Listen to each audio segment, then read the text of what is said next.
Jai Ma. First of all, gratitude, deep gratitude for keeping this place so beautiful, full of the divine vibrations of Sri Aurobindo and the Mother. Their presence, I think, 33 years almost since the relics came, 32 years plus. So not only has it kept that, but it is growing. So it's so gratifying, so many beautiful memories at a personal level that are associated with this place. So there is a subject given, but I would like that we open to a wide range of questions. But since there is a subject, we'll start with that. It's about consecrating our life to Sri Aurobindo and the Mother. Consecration is a sacred word. So consecration is like a rite, ritual. And what is the ritual behind it? You make something sacred by the act of consecration. It is an inner change, shift of the inner motive, the inner goal. That's the first thing needed. So ordinarily, let's take an example. We build a house, we have a house, we believe we own the house, we have people who are associated with us in the life, we have objects, we have money, all that things which are there. And that's the life of ignorance, and we all know that, very familiar, that we think we are owners, we think we possess it, till time comes to teach us what it has to teach us. Sometimes in harsh ways, sometimes in less harsh ways. So shift of motive is beautifully described in this story of Yajnavalkya. So there comes a time when he is going to he wants to go into solitude. So he divides his wealth between both his wives, Katyayani and Maitreyi, equally. So he asks them, I hope I have been fair and is this okay? So Katyayani, the elder wife, she says, yes, I am more than happy. So Maitreyi says, I want to come with you. Solitude. So he says, why? Have I been unfair to you? She says, no. But I want something else. So there is a question-answer that follows, dialogue. It's in one of the Upanishads. And she says, why does one love the wife? Why does one love the child? And so on and so forth. So traditional answer, if you ask, is, it is moha. Which at the end of the day sounds so strange. Who put us here and why? So do we have to leave all these things to find God? Yajnavalkya doesn't give that answer. He is incidentally the Rishi of the Isha Upanishad, very world-affirming Upanishad. He says, Maitreyi, one loves the wife not for the sake of the wife. You can gender neutral, husband, or still more gender neutral, partner, okay? Not for the sake of the partner, but for the sake of the self. One loves the child not for the sake of the child, but for the sake of the self. One loves the country not for the sake of the country, but for the sake of the self. Now, this is the story very cryptically, as we see in Upanishads. And the standard meaning would be that, well, it means that basically it's a selfish love. So ultimately he is saying the same thing, but saying it in a different way, decent way. But Sri Aurobindo gives it a very beautiful sense to this story in the Synthesis of Yoga, in the chapter on sacrifice. He says, as is the self, so is the love, Mother puts it in a nutshell, in a very beautiful way. She says, if one is an animal, the love is of an animal. If one is a human, then the love is like a human. If one is a god, love is like a god. So basically, that he says, when we are associating the self with the little self, the ego, then we are connected to things through the little ego. So the little ego has within it a push towards reclaiming the whole creation. Why? It's a little front piece, but actually it is a little representative, very small pinpoint of the divine. Just given little task, like people go and give a task, but on behalf of someone. That's why it was said that when a Duta comes to another kingdom and speaks something, you're not supposed to attack the Dut. Why? Because it's taken as an attack on the kingdom. He is acting on behalf of someone. There is a beautiful line in Ilion where Achilles sends a message to King Priam, and Sri Aurobindo describes that the charioteer who is carrying the message, he is old, he is feeble, he is weak. He says, old and weak and frail, he carried the fate of a nation. So you see. So as long as he remembers that it is on behalf of, it's only a front piece, but on behalf of the greater self. The greater self or true self in the highest sense is the divine. And linking these two is something known as the psychic being. So there is the little self, the ego, we all know about it. Ego gives us a false orientation to life. It makes us believe this is mine, and so it will always be there. And therefore, there is the greater self which is the divine. But the problem with that is there something called as individual who has a role to play?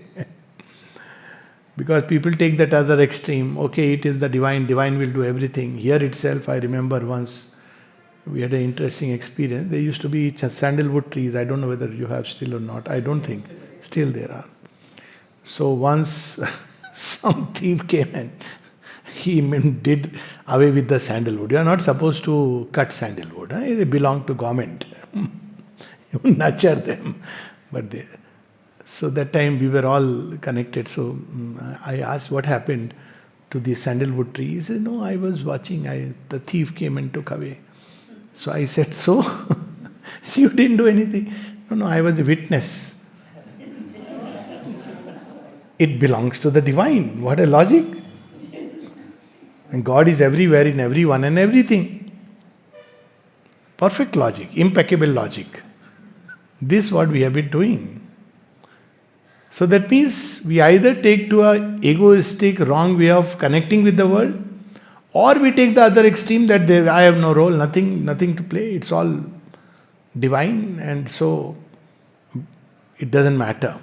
Careless attitude. What does Sri Krishna say to Arjun? He says, Nimitta matra, bhava sabyasachi. You have a role to play. And therefore, at the end of the whole discourse, one of the greatest discourse ever given to mankind. So Sanjay says, I know, king, what I am going to say. He tells Dhritarashtra, you may not like it, but let me tell you the truth. The truth is that wherever there is Arjun, wherever there is Krishna, the coming together of Nar and Narayana, there will be a victory. So what it means is that there is something in between our false association with the world and abandoning everything, that it's all one, all God, all everything. And this connecting link, which has been missing in spiritual discourse, it's there, but let me not go into it, but like a supernumerary is the psychic being. If you read Sri Aurobindo's chapters on sacrifice, you will see the ascent of the sacrifice, and he talks about the psychic being. It's of great importance. So psychic being is the link between the divine self, which is our origin. We may say, yes, our highest self. and this world which is struggling in darkness and ignorance. Psychic being is different from the ego. Ego is a construct of nature. That's how the Sankhya Darshan puts it. Ego is one of the elements of nature. Gives us a feeling this is mine.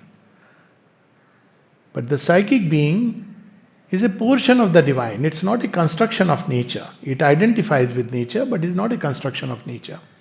It knows that everything belongs to the divine and it acts on behalf of the divine as a representative of the divine. As he writes in the Divine Comedy, a participant. So basically consecration is that when we shift the focus, that from things being me and mine to things being belonging to the divine, but with the keyword that belongs to the divine doesn't mean now I have nothing to do with it. I am done with it. It doesn't matter. It belongs to divine, it never belonged to me. Many people say that, no? So nowadays there is a philosophy, all kinds of philosophy. It doesn't matter, things will come, they will go, let go. It never belonged to you, na tera tha, na tera rahega. Jo aaya hai, chala jayega, khush rahe bachcha. I mean, what's up? Summary of the Gita. Gita doesn't say that. By the way, if that's what Gita meant, Gita would never have asked Arjun to fight. Arjun is precisely saying that, ki, why should I fight? He is awakened to the great voice of the sannyasi, so he is doing the right thing. It is not mine. What does it matter if the kingdom goes away to somebody? I need to wander away in the forest. Now we don't even have safe forests. Everywhere there is human beings. Even Mount Everest, if you go, don't be surprised. Anyways, you will find connection now in Mount Everest thanks to Starlink coming, so you won't be isolated. I mean, technically, there is no place where you won't get connectivity. So, this is to remind us, it's reorienting, meaning thereby my life, one starts by this, that my life and whatever is being done, though it is given to me, it is not mine, but it belongs to the divine. So, I am like a caretaker. It makes a big difference. So I don't leave away things, people, relationships, or what I give away the money, okay, it's not mine. That's not the attitude. It now belongs to the divine. Now you see this little change. So that's what is consecration. Now let's take a practical implication. This is a great practical implication. Easy to say. People open the Graha ceremony, no? What is it called? Graha Pravesh. So there is a puja. So there is Graha Pravesh. So one day, many of these events, sometimes, one goes, witnesses, one is called. So I say, see, now you have done this ceremony, but do you know what it means? What does Graha Pravesh means? Means that now you can't regard this as my house. At the same time, you are not allowed to leave it just as it is. You are a caretaker government. Not caretaker government does a mess out of things. But you have to understand, so practical implication is, if this house is consecrated to the divine, let's take physically, one buys a house or builds a house, but it's consecrated to the divine. Now, you want to have a party.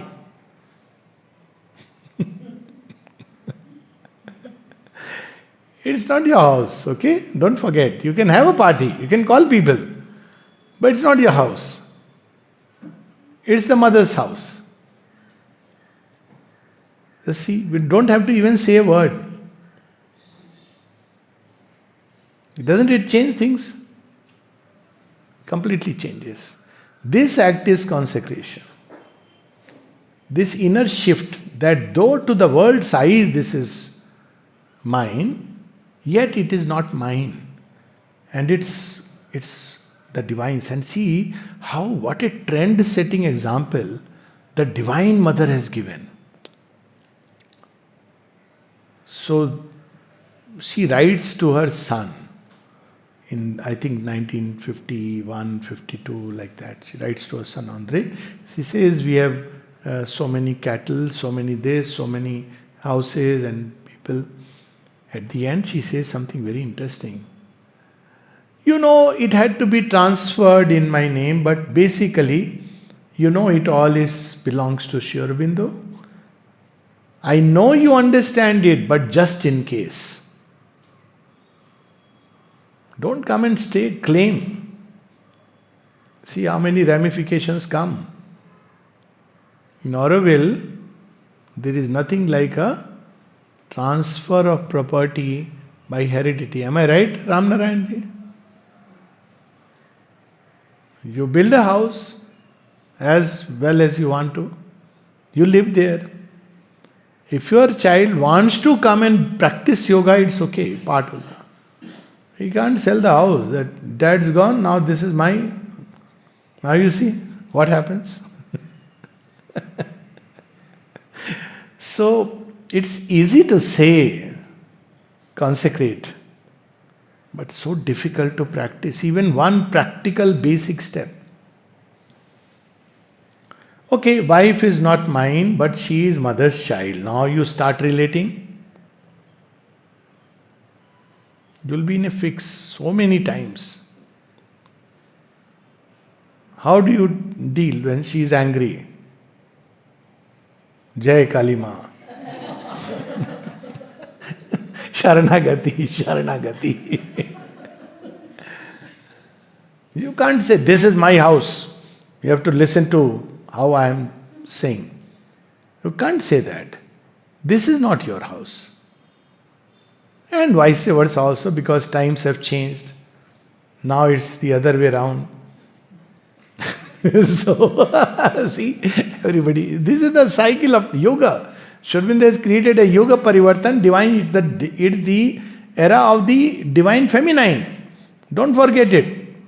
So that's why you see he plays the Mother Durga for India, then Divine Mother in the forefront, Savitri, who has written about the feminine avatar, eternal feminine. So this is the age.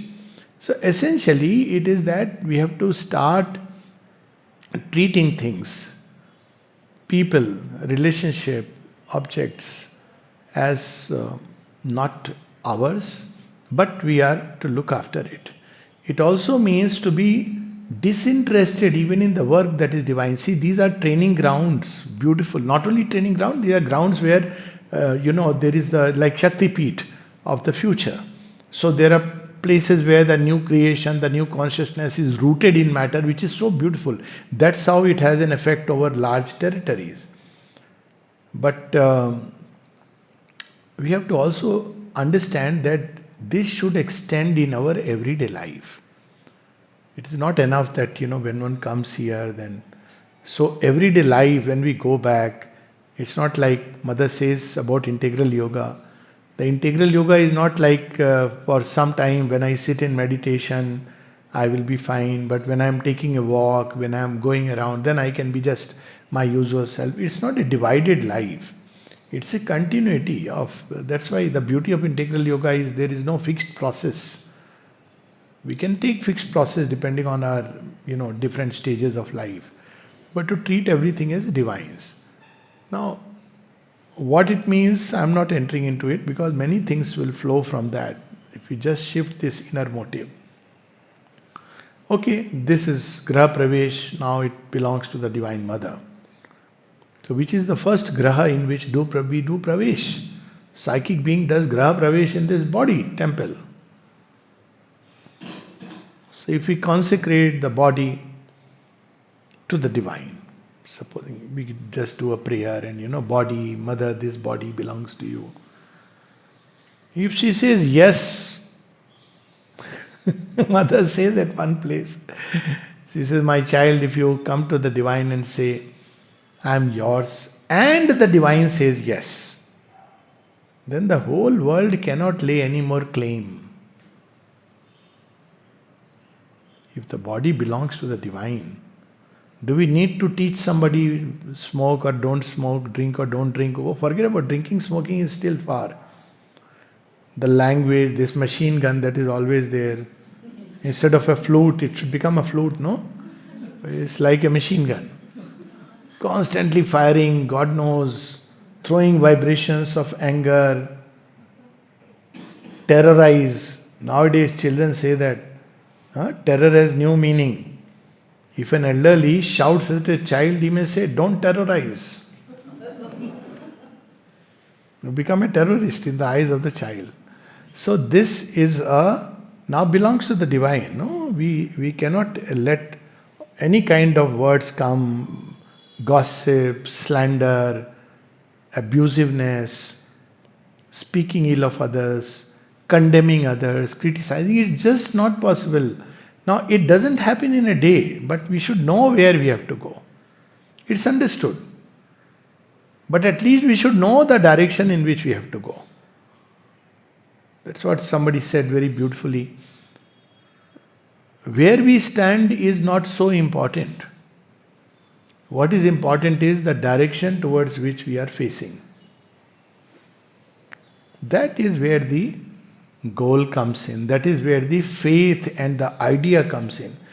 The Gita says, whatever is a sure faith and the idea on which the man dwells, that is the destiny. Nobody else creates destiny.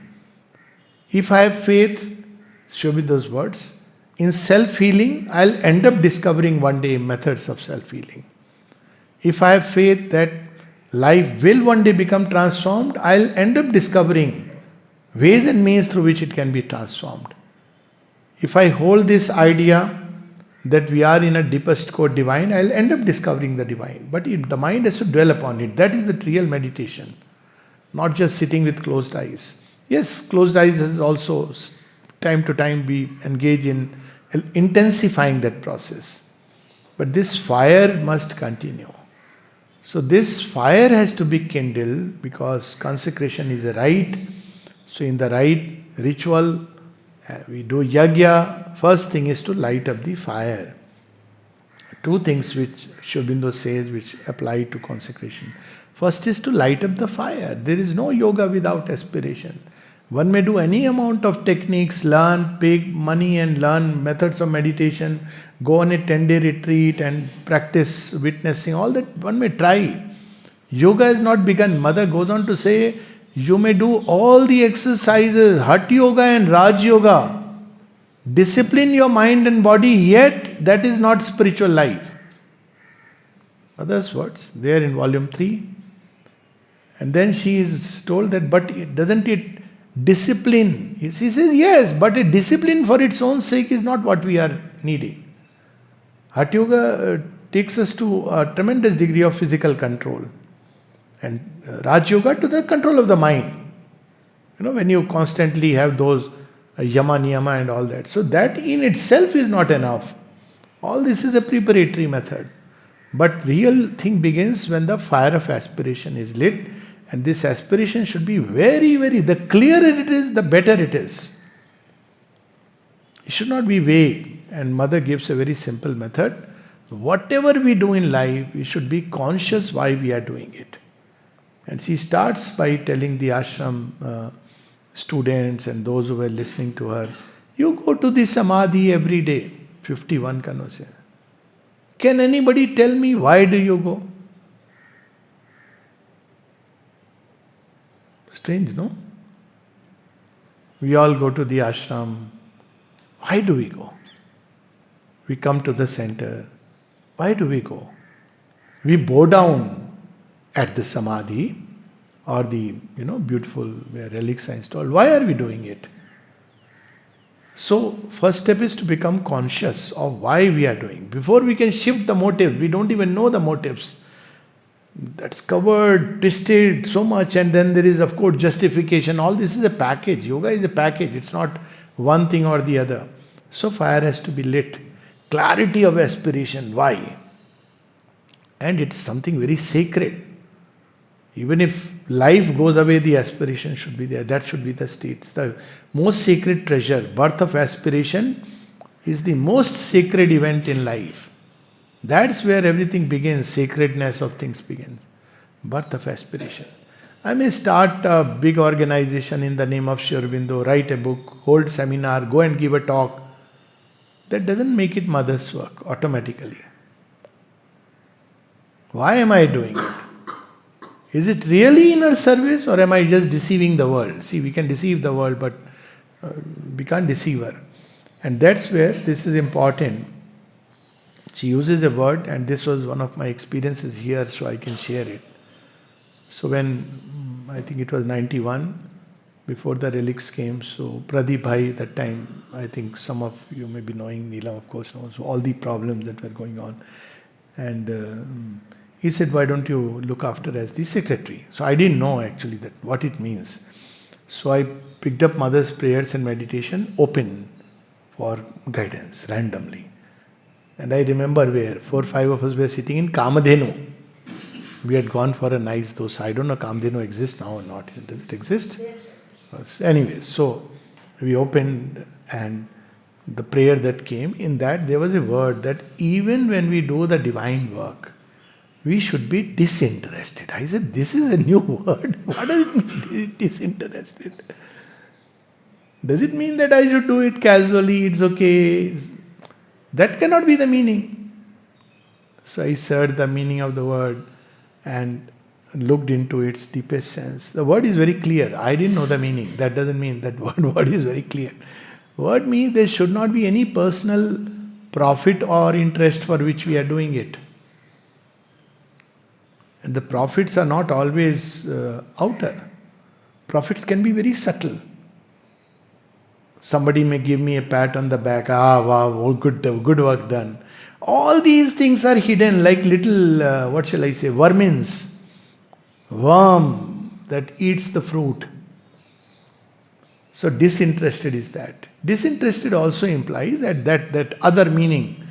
That well, it is there today, tomorrow, if it is taken away, fine. Disinterested also means I am not doing it only with my angle. I want it this way. It's not about me or you wanting it this way. It's about how the divine would want. That becomes important. Center is, that's why we have our marriage ritual, which I keep reminding all of us. What is there in the marriage ritual? In the center? Fire. Forget the fire and put parents or in-laws in the center. You know what is going to happen. Even for them, they will burn, poor fellows. That's not a place for them. Put yourself in the center, there'll be a problem. The central place, that's what is mother's symbol, no? Everybody talks about the 12 qualities and all. But 12 qualities is for later.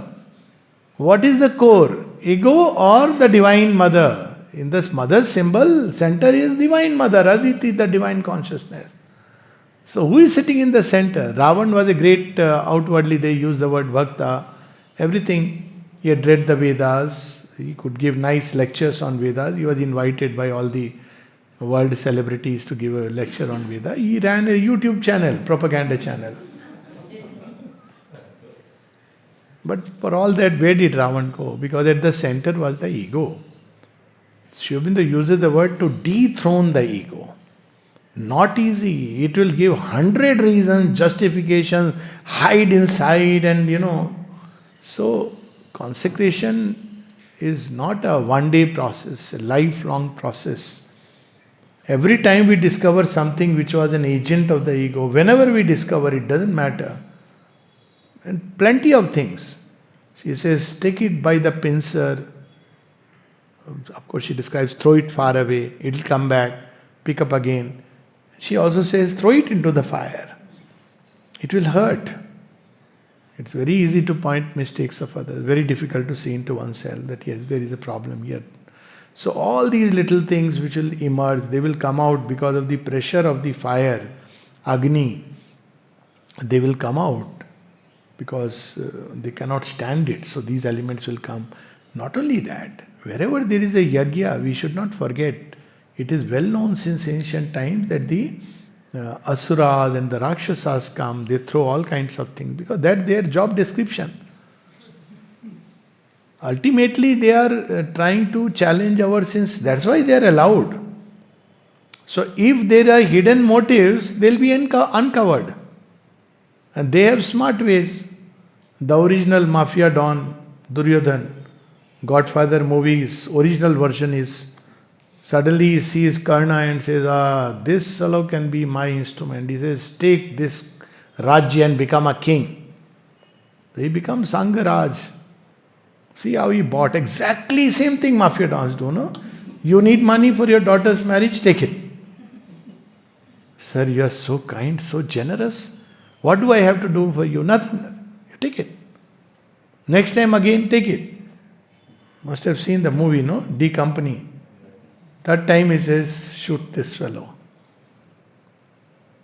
So they have very cunning ways. Very, very cunning. It's very difficult to detect the Asura and his subtlety and his cunning. And there is, of course, if you understand that, then they will play the other way. Threaten. They bring in fear. Things happen which, so that's why it is described as the razor's edge in one sense.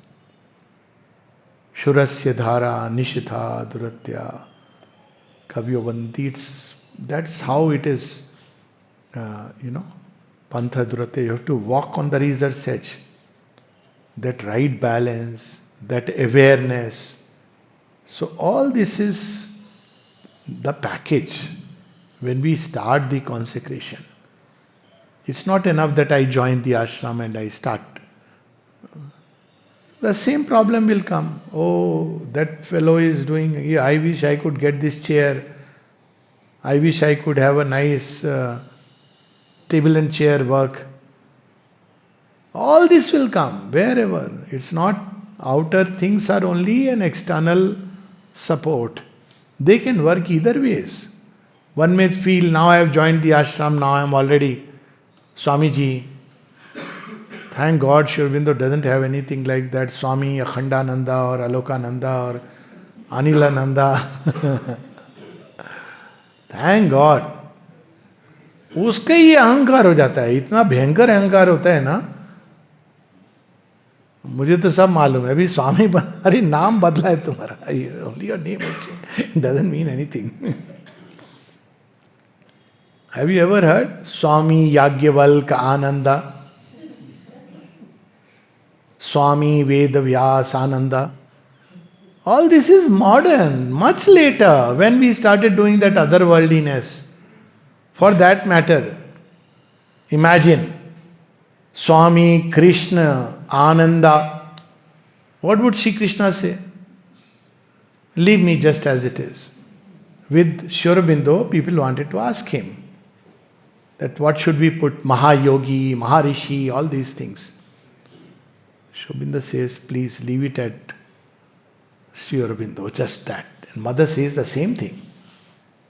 She says, no, there should be no prefix. Why is he saying so?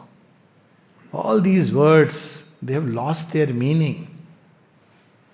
Mother's words, Maharishi, Mahayogi, all bring down, can be defined, divine into any category. Have you ever heard before Shri Krishna? And what is he described in the Gita? Yogi Yogeshwara Krishna. Sanjay says, Yogeshwara Hari. He sees that in the vision.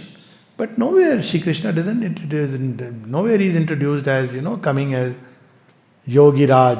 We can say that as a moment of this thing, but the fact remains that there is something much greater, much more. Because these words are now associated, unfortunately, even they bring in the egoism. See the Shadma Vesh. They bring in egoism. And unfortunately, because Swamis have to leave their wife and family behind. Why am I saying unfortunately? Because nobody is there to tell them, look here, you can be wrong. There is no child to tell them, Dad, okay, you may be very spiritual, but excuse me. You asked me to tell a lie, that's not right. So, this is a yoga which is not one of those things where we just assume an outer dress, outer name, outer form, and start fooling around ourselves, and we can't play with the divine. It's dangerous. It's something where we have to have vigilance, sincerity, growth of sincerity. And everything that we put into the psychic fire gets refined. So consecration means, the word used is ascent of the sacrifice. We put crude things, it comes out refined. That's what it does all the time. You put a crude stuff, it gets refined. Gold gets refined. The outer dross is totally removed. See, this process has to go on refining till it becomes pure gold. It's a constant process. So it's not to be discarded. Love is not to be discarded, but from the animal we have to lift it to human. Human also, there are gradations of human love. And then from there to the divine, again there are gradations. So when we do that process is called as consecration. Consecration starts with shifting of the aim, lighting the fire of aspiration. It proceeds by offering everything we discover into the flame. Why? Not for it to be destroyed, but so that it becomes more refined, purer, more beautiful. It comes out in its real truth. Everything on earth has its original truth. Human love's original truth is divine love. But here it is distorted, deformed, perverted and all. It has to regain its original purity. That's what is transformation, if you really look at it. That these elements are originally divine, but here they are. That's how Sri Aurobindo says, there is one understanding of illusion, that the world is unreal.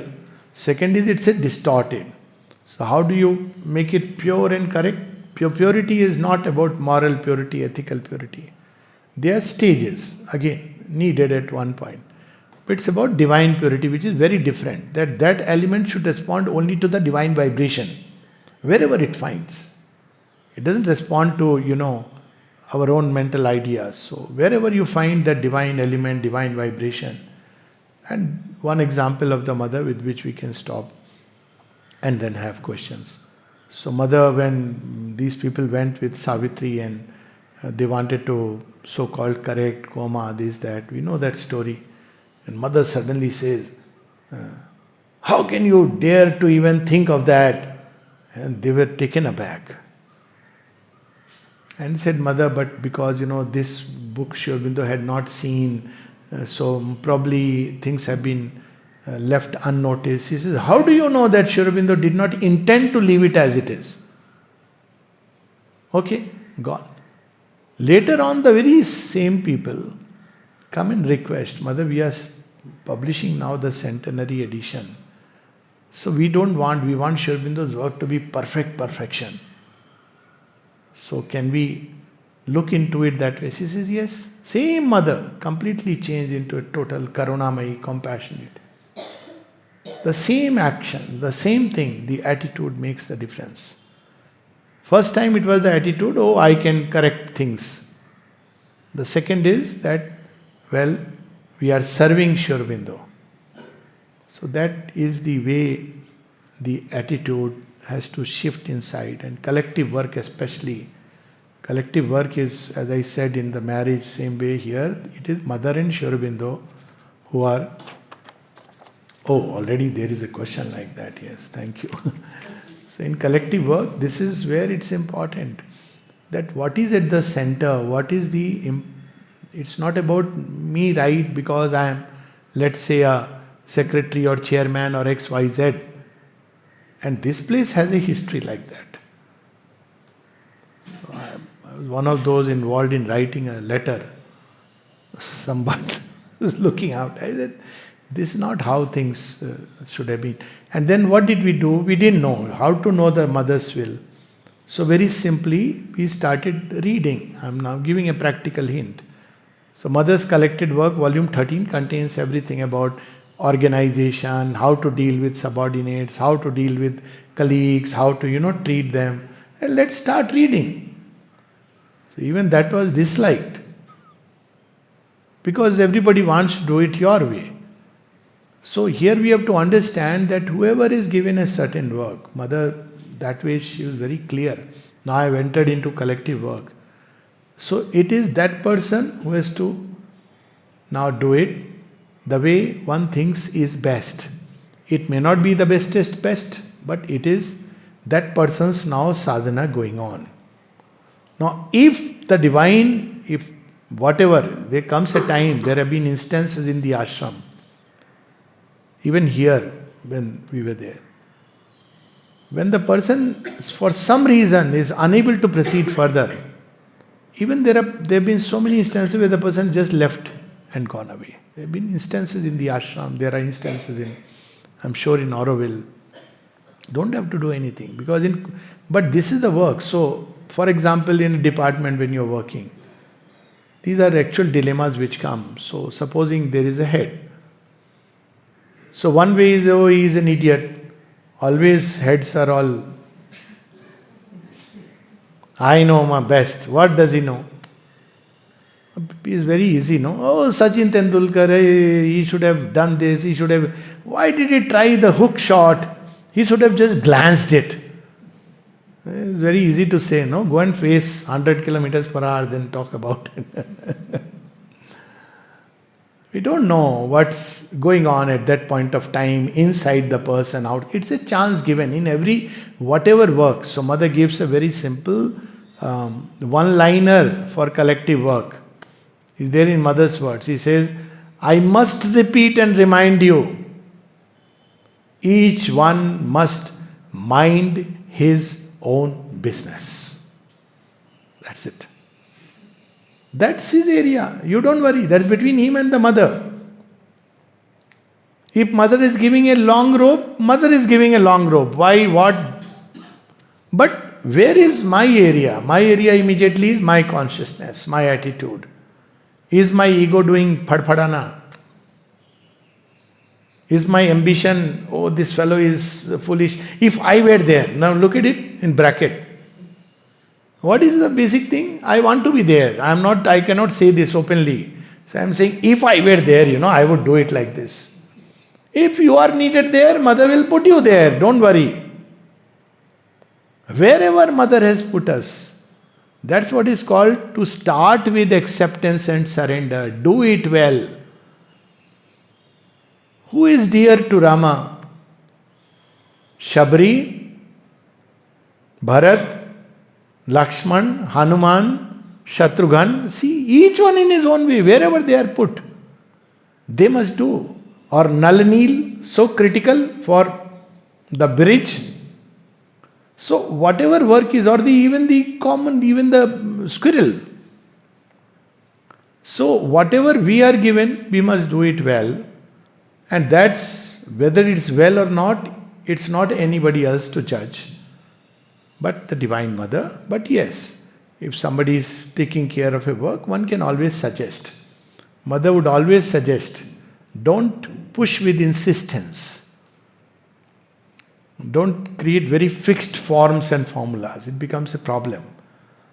So, in the ashram courtyard, people used to be. Now, this is very nice. First of all, I must say, it's beautiful to read in Sanskrit also. Stay in Maunam. Maunam Acharanam.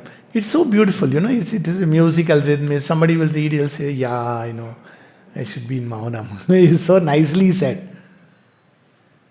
Keep silent. Now, Maunam Acharanam. Oh my God, it's like touches you. So, around the samadhi, sometimes people speak. So, two stalwarts of the ashram used to speak. So, Jugalda, he himself told me this story. He used to feel very uncomfortable. Now they are stalwarts. Should he complain to mother or not? So one day he sent letter to her through her son, Andreda. Please tell the mother, this is what I feel. Should I tell them or should I not tell them? Mother's reply comes. If you tell them, they may progress. But if you don't tell, you will progress.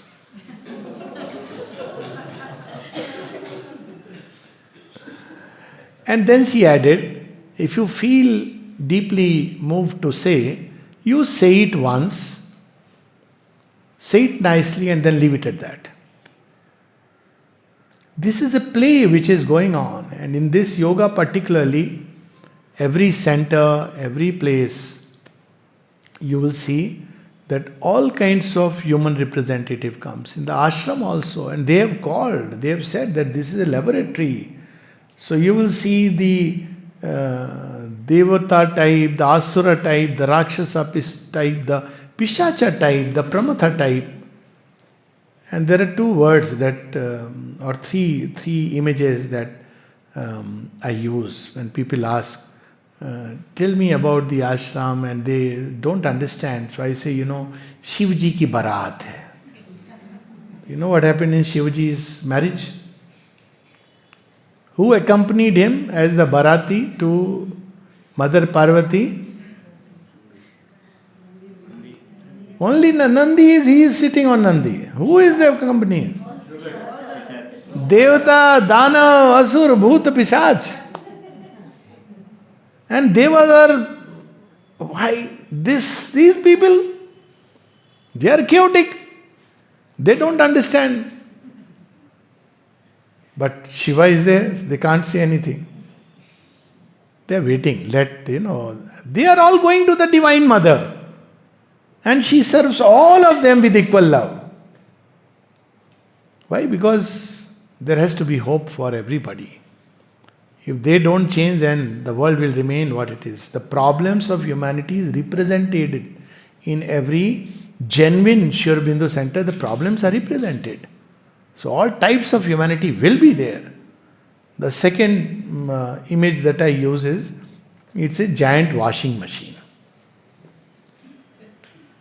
If you believe you are very clean, you have no role here. Somebody was telling that, I thought that there will be siddhas in the ashram. He said, if they are siddhas, they don't need to do sadhana. They are sadhaks. So I use this image. I say, every sadhak should say, we are not finished product meant for the museum.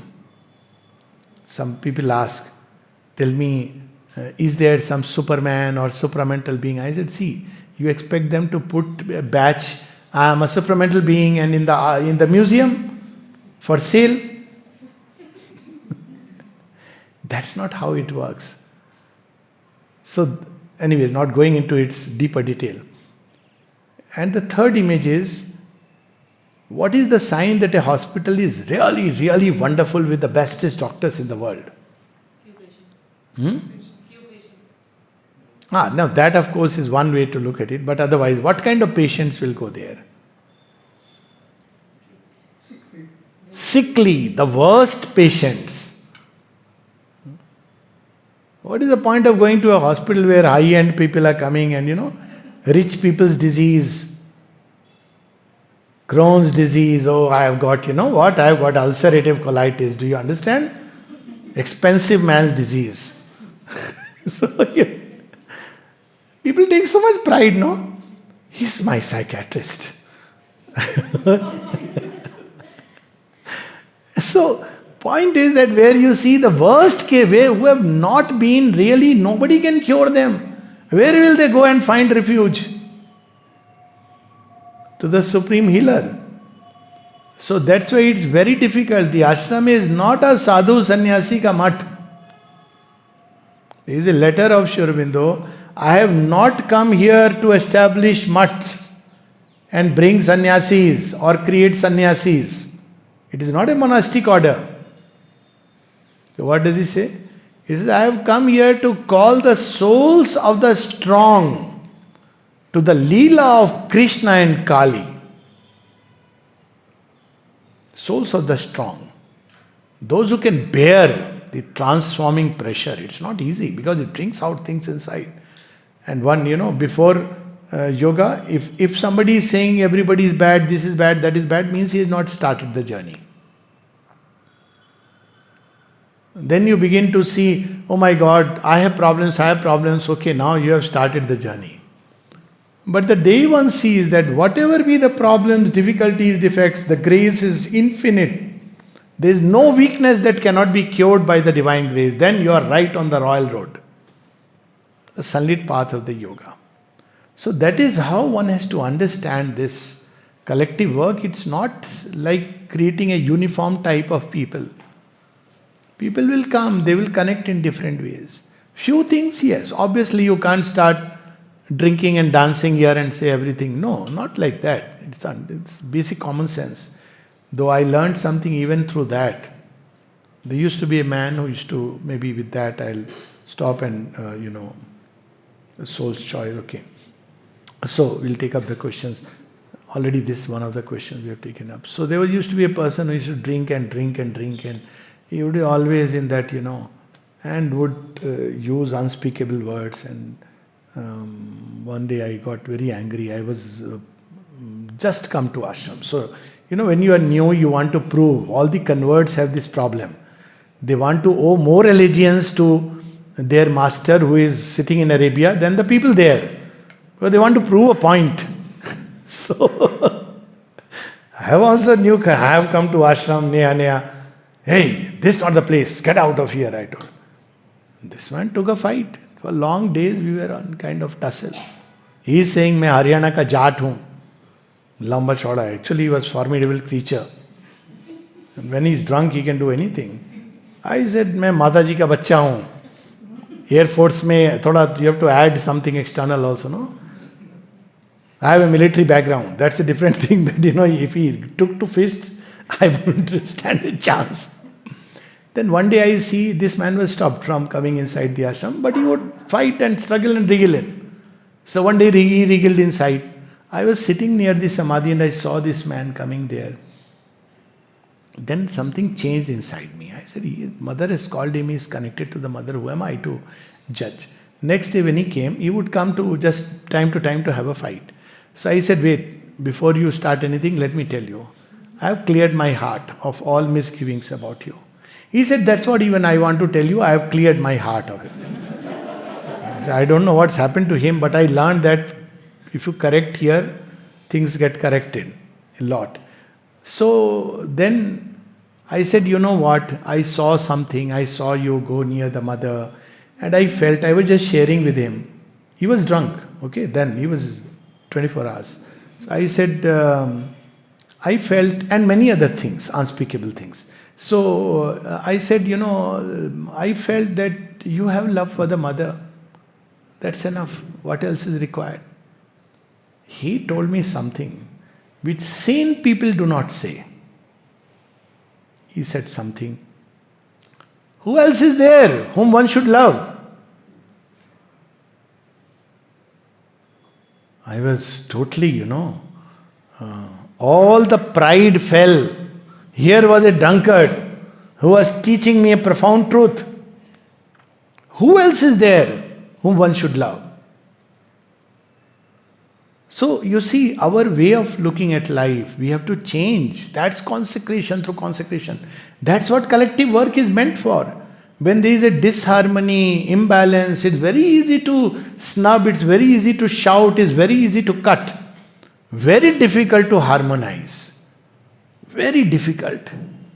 And that's what we are here for. We talk about world unity, let's, start with that. And at least the minimum that we can do is to keep the divine in the center. Not my benefit, not your benefit, divine in the center. Then we'll get the guidance. And still things may not change. It means they're not meant to change. Don't worry. They will change when the time comes. When the time comes, the most powerful country will start doing foolish things. Go on a self-destruction mode. Why? The time has come. Nobody has to say anything, do anything. They will do things. Helplessly driven into the mouth of the Kalpurush. So, that's where we have to learn. Lot of patience is required in mother's work. Lot of love is required. It's not a rigid kind of do's and don'ts. Yes, there has to be, but more importantly, lot of love is required. Lot of compassion. Ashram has been created on the basis of this. So people come and say again about the ashram that, oh, this person, that person. I said that just think for a moment. If this person, that person and all kinds of persons have been taken in, can you imagine the kind of divine love that is manifested here?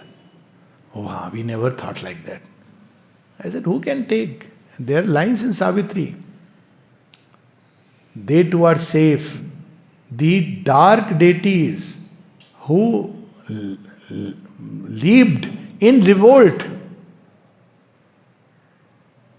that which the white gods missed, they too are safe. A mother's arms desires her rebel sons. This is part of her work to convert the asuras. So we have to look at the work in a very, very vast way. This is not a monastery, this is not a mutt of sannyasis, but something much more complex which only she can handle. So to invoke her all the time, invoke her, all the problems, keep presenting to her, write to her. When we had cows, I don't know, we have cows here or not. There used to be 2 cows, Jersey cows, and they were very little milk. And we are running short of money. So in a diary I used to write, Mother, today the cow has given so many liters of milk. We need more. Mother, no guests are coming to the guest house. We need money. So this is the beauty and joy. Challenge is connect with her, and if everybody connects that way, how beautiful this would be. So this is okay. And finally, what should be the attitude of individuals who want to form a collectivity? See God in everyone.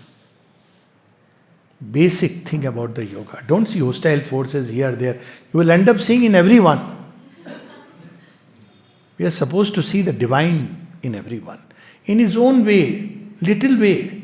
We don't know what is going on inside an individual, how he is struggling with this. So see the divine in everyone. It doesn't mean go everyone, oh God, you have come. Don't do that. Then you will be sent to a psychiatrist. There was a person who had so much, burst of divine love inside, one Russian, and he started embracing everybody. So he's embracing the tree, he's embracing every boy, girl on the way. So they brought him to me. Now this person was genuinely having the experience, incidentally. So then I told him, see, I understand what you are experiencing. But don't embrace everybody, otherwise either you will be in a lunatic asylum or in a jail. He said, I understand it. I said, this much you remember. Hold this love inside. Don't start doing it, because otherwise you will become imbalanced. That's true. So balance and moderation is understood, necessary, indispensable basis of yoga. We can't grow imbalance in any direction under excessive impulse of love or, even some knowledge comes and we start, writing books after books after books and looking for publishers. So, when the divine wants, they will see the light of the day, otherwise see how Sri Aurobindo wrote. No individual stress. It must come, and then advertising, I have written this book. What are your comments? Who has the time to read all these books? We have time only to read Mother and Sri Aurobindo, that's good enough. All our life if we can read Mother and Sri Aurobindo, that should be good enough. So this is how the attitude should be basically. And lot of compassion. Lot of compassion is needed in this yoga. Lot of love. Only mother's love and mother's compassion if we embody, we can, deal with it. So how should decisions be made? Keep mother in the center. In the field given to you, you have the right to decide, because mother has put you there. Feel her presence in the heart. Read, if one cannot. Open a line, whatever way you want to. Take time, reflect, step back. If you want to intellectualize it, what would be the best from her work point of view? And then take a decision. It may be right or wrong, doesn't matter, offer it to the Divine Mother. It should not be based on because I have said and because that person has said something and that person I don't like. Therefore, he may have said something which is genuine, which may be correct and true, and it is coming from, one should be ready to listen to a babble of a child. Maybe something true is being spoken.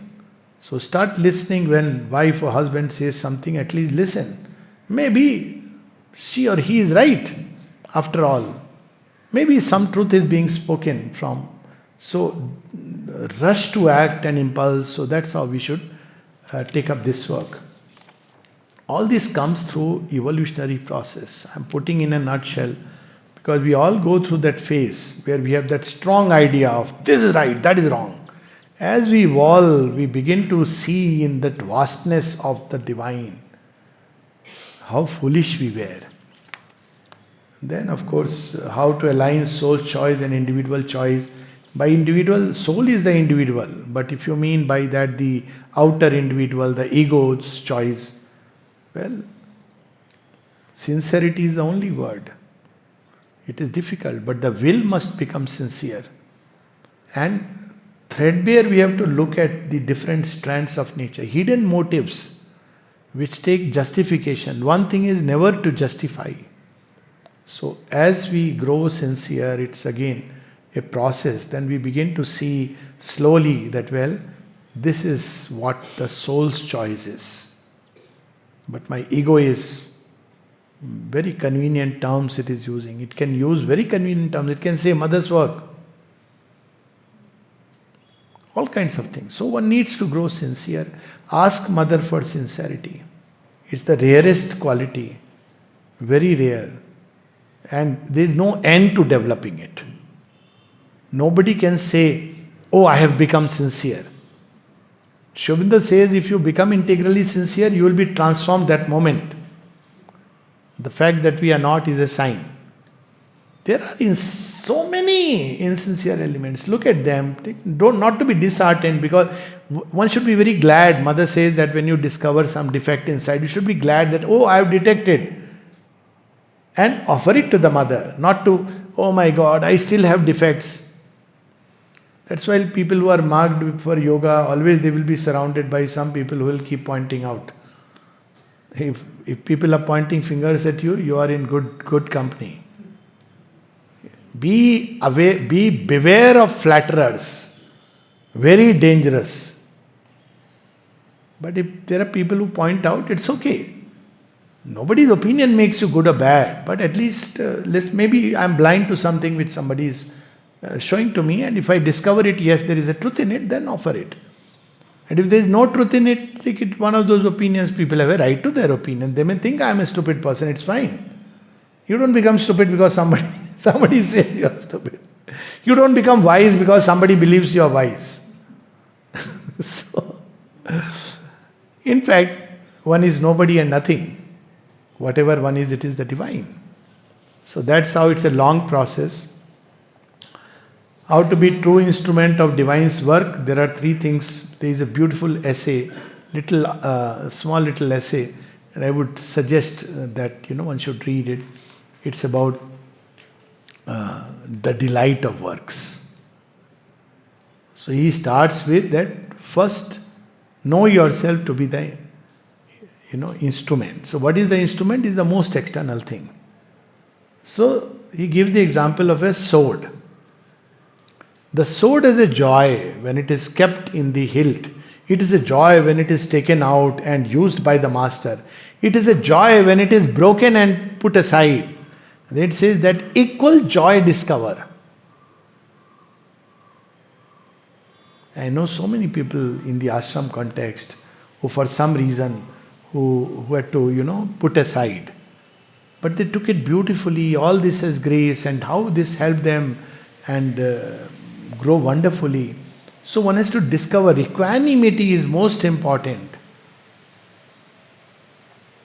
And equanimity is a big subject, not going into it, but equanimity. Offering everything to the mother. Pride of the instrument, very dangerous. Then you discover that no, this instrument is designed by nature. Know thyself next. That nature is the worker, not you. There is nothing which is our, which we can say, oh, you took it. Sir, you are very intelligent. What is there? Nature has bestowed the gift. How you use it is given to you. So nature has given us certain things, and how we use that gift is where whatever our choice lies. Third, with the master. So these are the three levels at which we evolve. So instrument is the first thing. So instrument should be equal, supple, strong and consecrated.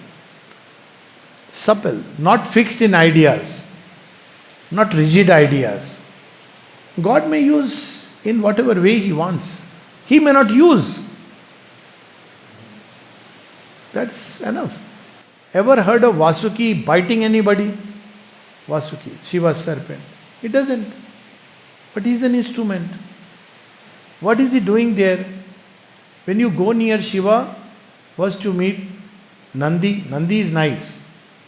Nandi you tell in the ear, Shiva hears. Because Nandi is Bhakta. You tell a Bhakta, divine. But if you want to go past, first whom do you meet? Shiva is in trance, Vasuki is there. Vasuki is doing nothing. But you feel scared, oh my God, I have to get past this serpent? Yes. How big is the serpent? Oh, he is the biggest serpent you can imagine. Seriously? It's very nice to see in images, no? Shiva with the serpent. Go near Lord Vishnu, Bhujanga Shayanam. Oh my, he's 1,000-headed serpent. They are doing nothing. I mean, Vasuki is doing nothing. He is adorning. But he is doing something. Once when somebody asked the mother, see how we can be deceived. So, mother, this fellow is all the time critical of the ashram, critical of everything. Why have you kept him here? Mother laughs and says, oh, that means only genuine and sincere people will come. Now, can we understand mother's Leela? So vast and supple we have to become. Then we begin to understand. So wideness, plasticity and equanimity are the three terms to be always remembered with regard to mother's work and to become an instrument of the divine. Any other question? Yes, please. How to carry out the process of descent. Mother is very clear on this.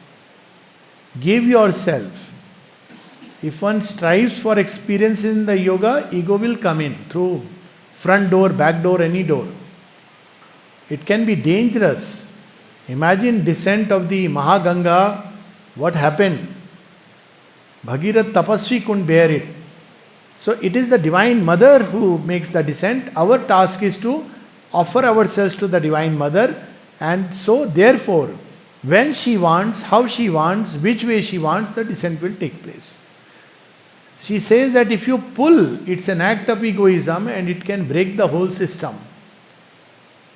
But at one place she says, yes, there comes a point when you can invoke. So there is a difference between invoking. Invoking is a state of giving.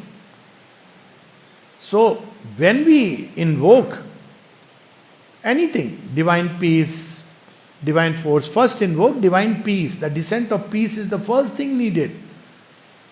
If without the divine peace, without the psychic being coming in the front, people go mad, actually go mad. I have seen it. It's not some ordinary stream descending.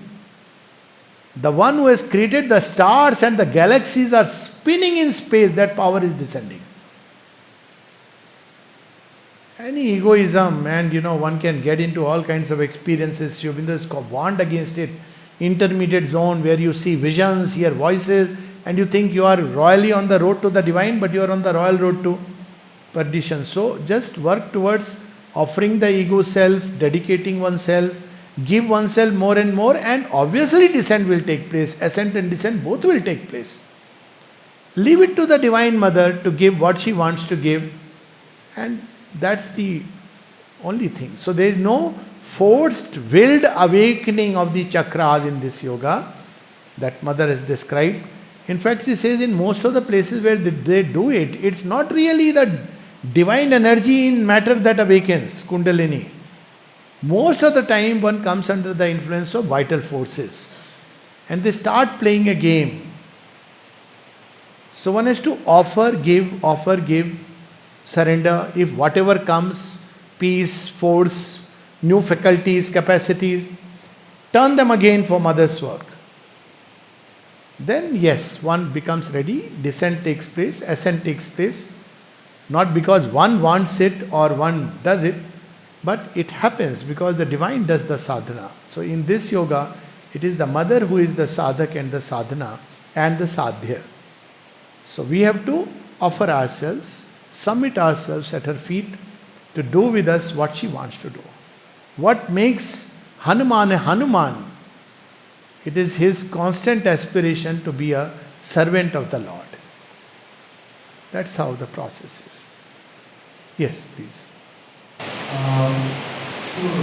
Does anyone should try to know whether he or she is loving the mother? Or if it is yes, then how he will get to know?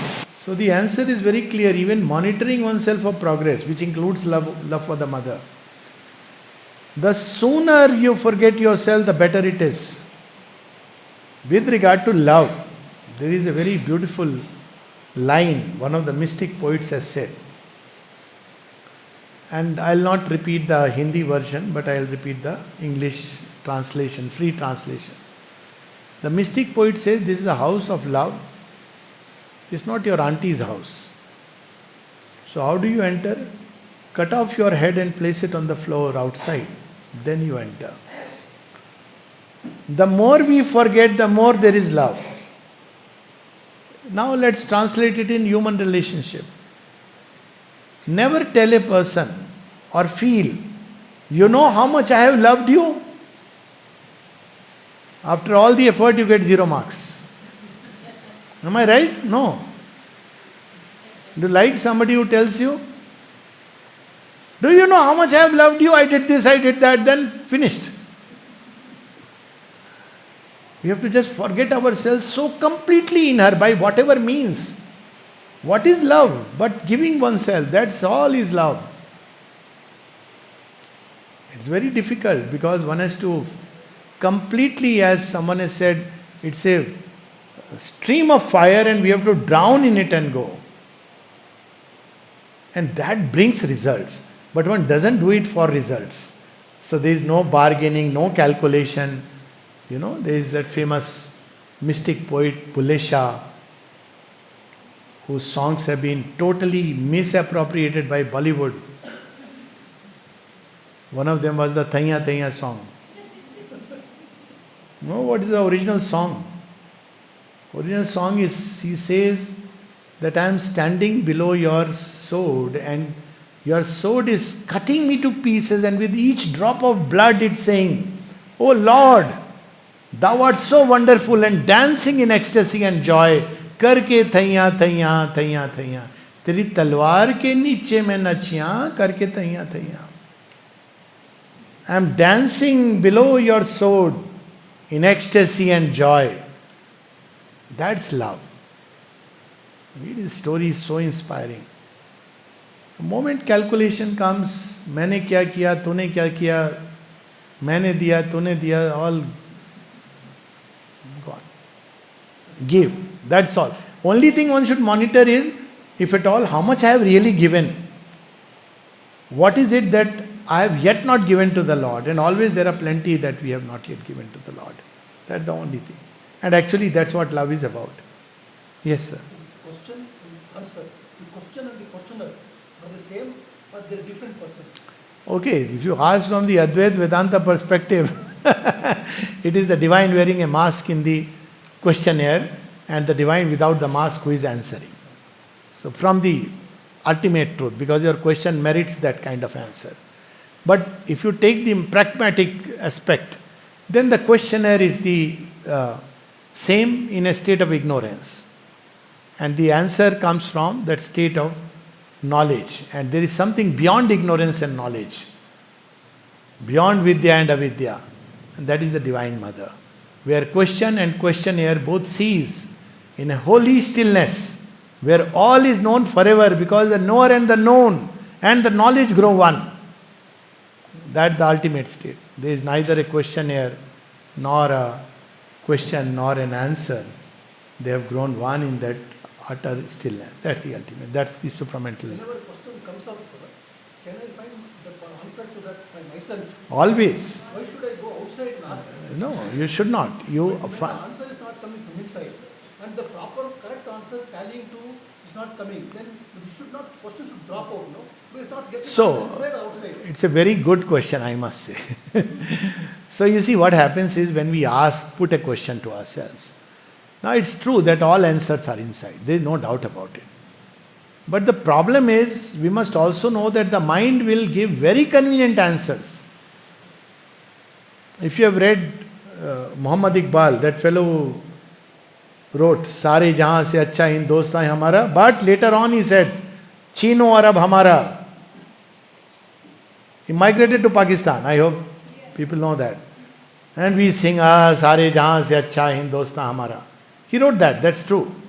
But toward the later part of his life, he owed his allegiance to Islam and went away to Pakistan. Now, point is that when the mind answers, normally, higher part of the mind, then it gives us very convenient answers. So he has written a work called Shikwa and Jawab-e-Shikwa. So he raises questions and he answers them. It's a very interesting work. But if you read it in a higher light, then you realize that the mind is answering things. So that is the problem. That's why one needs something external. Maybe either, of course, if one is very fortunate, the Guru, and what a Guru we have, that he has answered everything. So we are so lucky. Or we have sometimes representatives. It's difficult to read all the, so he has also arranged that way. But we should not forget that from whoever the answer is coming, whatever, if the genuine aspiration is there, that one is really seeking an answer, the divine will use any instrument. Sometimes a child will say something which is the answer. Because guidance is everywhere. That is the story of Dattatreya. That is the story of Satyakam. So, whether it comes from within or without, important thing is sincerity of the seeking. So, if the question is really sincere, see, there are two kinds of questions. One is for the sake of mind can go into a discursive state. Some people like to play mathematics in the mind. So they raise questions which are actually from a higher perspective. They are not even questions. I can give several examples in the field of healing, in the field of child-adult relationship. Supposing a child asks a question. I'm giving an example. "Mama, you're so bad, you kept me in that horrible place called womb for 9 months. How much I would have suffered, no?" Now what will the mother say? Is it a question? It's ignorance, that's all. So there are questions which are not questions from a higher perspective. So even to ask questions is an art.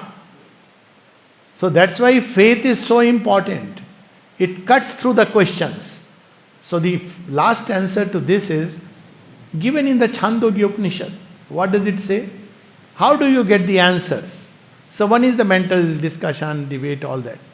But it gives, the Chandogya Upanishad says something very beautiful. It says, "Bhidyanti hridaya granthi, chidyanti sarva sanshaya."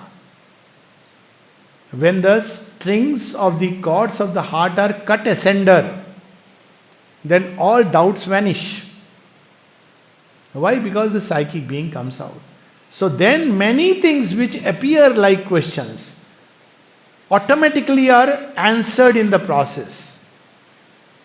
So that's the other. So the effort should be ultimately to discover or uncover the psychic being. If you ask me, that is the...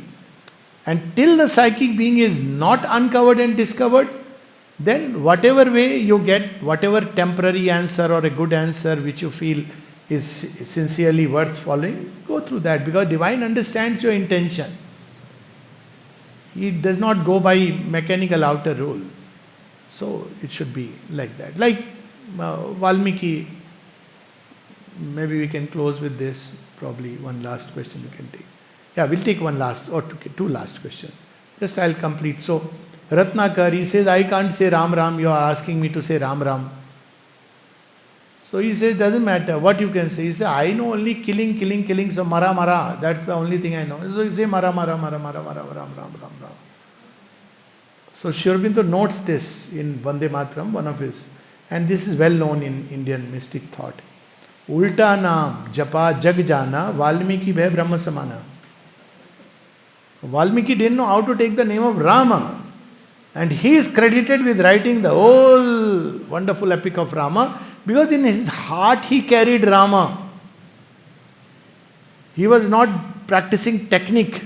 Oh, how should I say? Should I say Rama? Or should I say Rama? Or should I say Ram? So now you see, this questioning mind can raise this question. Should I say Ram? Should I say Rama? Should I say Rama? Sanskrit is correct, English, human mind can ask. What will Lord Ram say? He'll say, it doesn't matter. You are calling me, you should be clear about that. That's the... Yes, please. Can we ask mothers to solve our personal problems? Of course, who else will ask? Everything to the mother. Personal problem, cosmic problems, wife's problem, husband problem, gents problem, ladies problem, children problem. Who else will ask? She is our friend. She is the ultimate. Whether she will answer favorably or not is a different thing. But we will get connected. See the trick. But it is right to ask in that way. Yes, she loves it.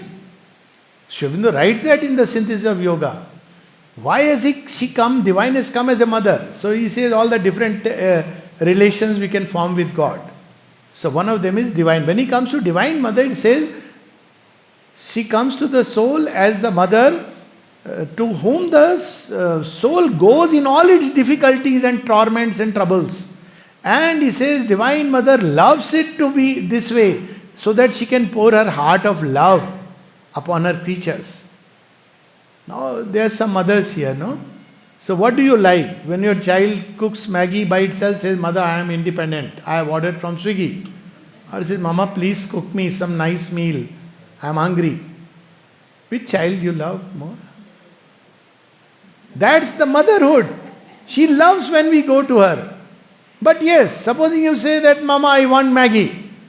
She will say, okay, and quietly in the Maggie you will find vegetables, this, that. And you may say, Mama, what have you made? No, better next time I'll remember. But she is passed on.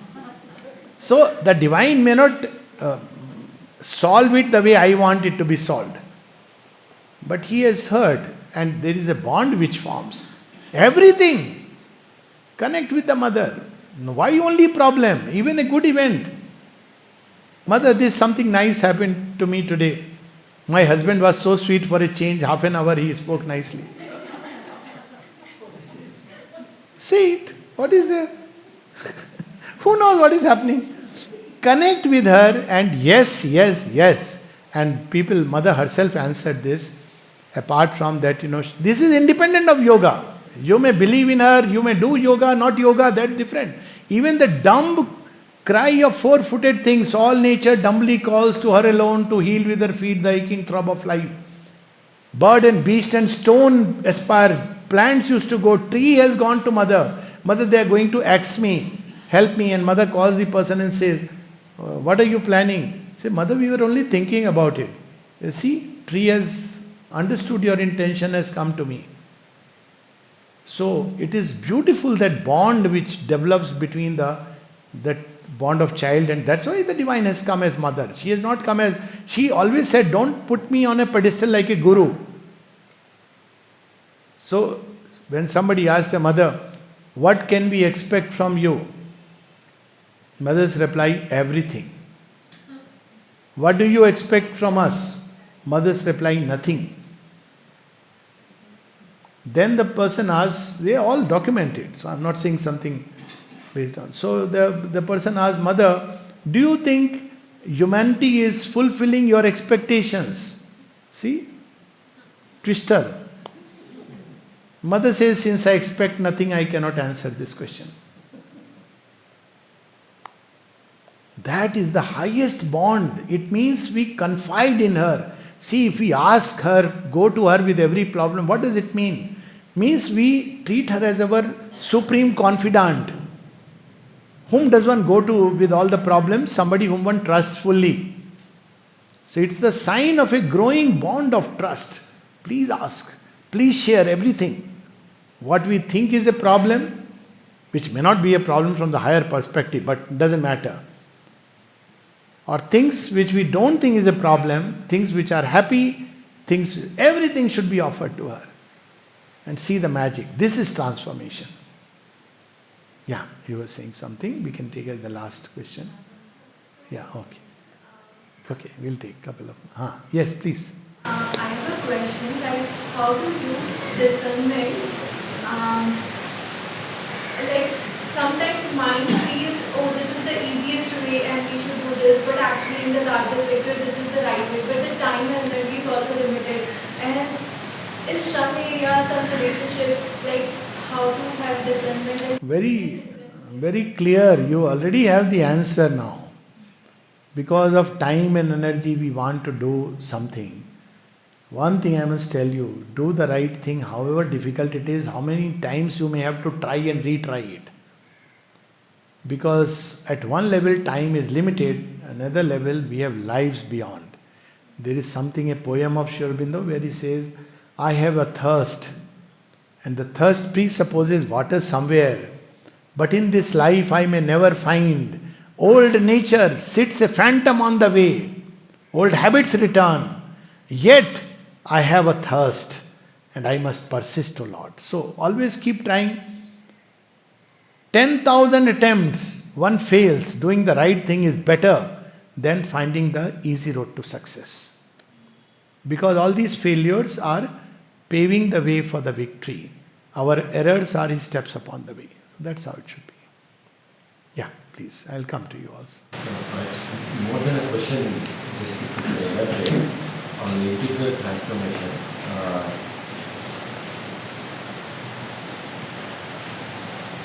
Relaxation transforms, relaxation transforms into Peace, self-existent peace. Yes. and rest transforms into contemplation. Yeah. And entertainment transforms into bliss. Yes. Yes. Very simple. That's something we all can experience. What does humanity normally do to relax? It goes on to all kinds of TV programs, or when you say that I want to relax and people go to a holiday.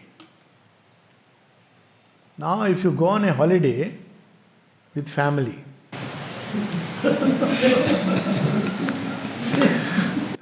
see, you will end up fighting, you're doing the same thing. Go alone and seek solitude. Go with family, but that's not relaxation. One must know the difference. So you don't need to go somewhere. Seek every day some moments of solitude. There are actual studies on this. And there is a difference between loneliness and solitude. Loneliness is forced. Solitude is you choose. So every day seek solitude when you are seeking God's meaning in your depths. And it is very rejuvenating. Very rejuvenating. But if what one wants calls relaxation is running away. Oh, whole day I've been working. Now I want to, okay, go for a party. That's not relaxation. You come back, you are tired, you are exhausted, or you are getting that dark energy. So for some time you are, and then you fall asleep, you go into inconscience, you wake up, you are the same angry person, worse, you feel you have relaxed. So it is obvious, it's a simple experience of life. So whatever things may happen, at the end of the day, relax in her lap. And as often as possible, contemplate being in her lap or being in her light, cocoon of light. That's how Mother puts it. Like a water lily floating on the ocean in that cocoon of her light. Few minutes will relax us. Yes. Just I'll come back. The same thing which I asked, and there is no mutual. So men are becoming women and women are becoming men. That's true. That's the new creation. That's part of the working of the supramental. We may understand or not understand, we may like it or not like it. But the new type of humanity is going to be like that. Where, see, what does nature do? Let's put it like that. If you are making a car, So you'll have different things being manufactured in different places. Then you are putting them together and assembling. So each has a role. So till now, you see, like again, the Chaturvarnya, it had its meaning, different section of humanity growing in a certain manner, because it was needed. Now what is happening? Now the new creation has to come. So all these parts have been brought together and there is a fusion process going on. So you will see that every man hid in himself a feminine. And actually, if you ask me, no man is truly complete unless he has brought out the feminine inside. We have the concept of Ardhanarishwar, no? And equally, no woman is complete unless she has brought out the masculine inside, which is hidden inside. We recognize it nowadays. So that's why all this is happening, and this will go on unless you discover that unity of these two genders. Having said that, is there then no truth between the masculine and the feminine? There is one truth, and that truth is very different from what we want it or expect. In the lower creation, feminine is, a coy lady, very touchy, chui-mui, what is it called, tender, and if she says to the husband, nonsense, a woman means he should just submit and say, as you say, Swami, you are my Devata. Who made all these conceptions about women? Not the divine. Read the Mahabharata, how Draupadi chastises Bhima. How can you sleep like this on the floor? What kind of a husband you are? If fellow wakes up in the middle of the night, who is there? He gets angry first. Who dare? Then he says, Draupadi, he says, what am I supposed to do? Go and kill Kichak. You are having all the laddus and sleeping like, what kind of a man you are? So now you see, this idea of a feminine who is just subservient is a completely, don't believe in all this, okay? So, but if you go to the origin, the feminine element is the manifesting element and the masculine is the ideative element. So what does it mean? You see, from nature you learn everything. So many things come up on earth. So many types of plants, animals, everything. From the womb of earth, literally. But is any of these things possible without the sun and the rain? So what does the sun do? He simply seeds. That's all. So even in physical nature, you will see the man casts the seed. See, physical nature brings this out. In animals, everything else is done by the feminine. So some people feel bad about it, but well, you have been chosen to do the more challenging task. What did the mother say? She said, without him I exist not, but without me he is unmanifest. Sri Aurobindo himself said, without the mother I would have practiced the yoga for myself and realized, but I would not have been able to give it to anyone. So the much greater challenge is with the feminine, and one should be proud about it if you ask me. So there is a masculine and the feminine elements. In real life, it takes this form of, people who can combine idealism and practical vision. A leader who can combine this is the greatest of leaders. Some are very idealistic, but they don't have the practical aspect. Some are extremely practical, but don't have the ideal. So the masculine is the ideative element, and the feminine is the manifesting power. That's why she is called as Shakti. So that's why you see now what is happening today is all khichdi going on. It's part of the process, and the divine knows well. But the old format of man-woman relationship is no more valid. If you apply it, you will read on your computer screen, this file is corrupted, invalid, access denied. Ask any woman today, you are supposed to do pati ka seva. What? Outdated fellow? You expect me to be a doormat? Equally, if you ask a husband, kamana aapko hai, you have to earn, you have to do this and provide me, you say, excuse me, we'll be together, that we'll work together. You say, oh, you want me to earn money? Yes, but we'll also work together inside the house. I'll cook the meal, you can clean the dishes, or maybe you just sit, I'll cook the meal and the lady will come and wash the dishes. So times are changing, times are changing. That was the song, no, which came. Pink Floyd or what. So basically it is changing and you just can't help it. That's the divine plan, okay? We have to just read it. You can't go back. And it's changing very fast. This is the last question. Yeah, okay, last question. To divide sadhana, should we lead our life like Sri Aurobindo and Mother? Open to the mother. That's all that is required. By whatever means, in whatever way, look at a photograph, call her name, do her seva, feel love in the heart, think of, do nam jap, ma, ma, ma, ma, ma, ma, ma. All this is opening to her. Read her books. And the same lifestyle we have lived, like how they have lived, like followers. That's wonderful because it will put you in contact with them. Not that we can lead our life. If you try to say that now Sri Aurobindo shut himself for so many years, let me do this, one will go mad. Sri Aurobindo himself said, you are likely to go mad, then realize anything if you do that. And what Sri Aurobindo did was very different. He was in active contact with the whole world.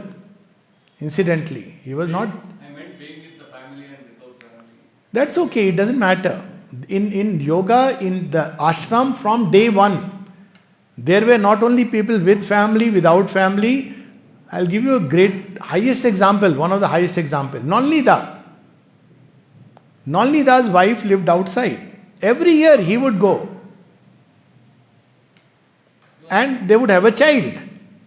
He had 4 children. And at one point of time, mother told him, no more, last time. See, all these are human conceptions. People don't know, so they speak about it, that, without Sri Aurobindo did not. There is examples. I know 2 people who not only got married, their children were accepted, child was accepted in the ashram at birth. And if I tell you the example, it would be scandalizing. Okay, so sadhana is not a fixed format. That's the old monk idea. Old monk idea, not the drink. So there is a story of this person, all directly I am telling you, not read. The person himself that he said, sir, I went to mother, my wife, that time not my wife, she wanted to get married. So I told to the mother, we want to get married. Mother kept quiet. Okay, fine. They got married, they continued to live in the ashram. Then, mother, my wife wants a child. Okay, one child. They had a child. Then mother, she wants another child. No, don't continue. This is a habit. Another person who fell in love with a maid, woman, like Satyakam Jabali's story. Ashram inmate. What did mother do? She got them married and both became ashram inmates. Divine action is not in any format. You can't make it a rule. Oh, that means I can just find anybody and no, what she will want. It is not about marriage or not marriage, it is about sincerity. There are plenty of people who are bachelors, but they are as miles far from yoga. For example, in one of his semi-humorous tones, Sri Aurobindo says, celibacy is not same as continence. You may remain a bachelor, what does it matter? So what the divine way of working is, we should just surrender and open. Many of the sadhaks were married, many were not married. There were Dyuman Bhai, somebody was taking care of Dyuman Bhai in the ashram. And in the ashram we don't have the concept of marriage, but like a friend she took care of it. And everything was Champaklalji for that matter. But when his wife came to visit, he asked mother, what should I do? She said, you can meet her only once and only in my presence. Normally, from the social point, naturally, she's your wife, she has a right over you. Nobody has right except mother. So these are things which we can't put into any format. There have been people who were married, who had children. There were people who were not married. There were people who were twice married, thrice married. So that's how it is. It's about inner sincerity, which cannot be measured by any external yardstick. And we cannot fool, we may fool the whole world, but the divine knows. Yeah. So, like in Hinduism, we always say offer something to the divine. But after coming to the mother's part, more than offering, I have heard the word consecration. What is it? This is the same thing, with shades of difference. Consecration, as I have already spoken about it, offering is a simpler process. Offering is something which is the basic. In offering, there is not the sense of the sacred. But consecration, supposing I offer my house to mother. Okay, fine. I put a picture of the mother and you say, mother's grace, I got this house. Consecrating house to the mother, it's a temple now. This consecration is a much deeper. It is always associated with the sense of the sacred completely. So both are there. Mother speaks of offering, she speaks of surrender, speaks of consecration. But consecration is a mystic word, so it is not generally used in literature, as you said rightly, because very few can do that. So offering is easy, that I have offered my hairs to the divine, so whatever it is. You can offer anything to the divine, but consecration is something far more sacred. Yes, one last. How will you know if mother walks into the room? What will be your state? You will feel full of peace, joy. Ma, how will you know when mother is there?